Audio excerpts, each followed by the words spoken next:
Teka muna mga kapatid, magnilay muna tayo.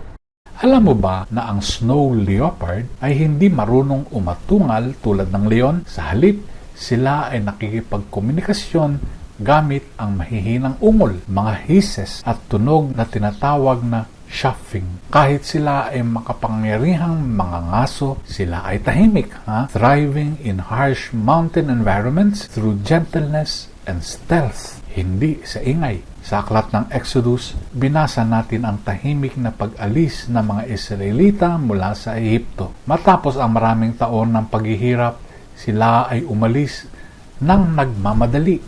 Hindi sa mayabang na parada, kung hindi sa pagtitiwala sa Diyos, sa gabi na puno ng paglaya. Sa Ebanghelyo, umatras si Jesus nang malaman ang balak na ipapatay siya. Hindi siya naghahanap ng laban sa publiko, kung hindi tinutupad ang propesiya ni Isaiah. He will not shout or cry out. A bruised reed he will not break.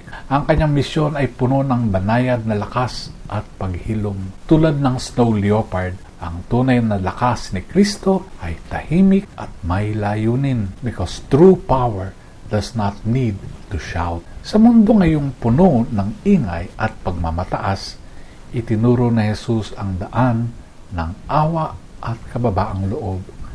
Ngayong araw, itanong natin ang ating sarili, sinusundan ko ba ang halimbawa ni Kristo na may tahimik na tapang? Ako ba ay nagdadala ng kagalingan ng may banayad na pag-ibig? Sometimes, the silent witness of love speaks louder than any roar. Pagnilayan po natin ito. Amen.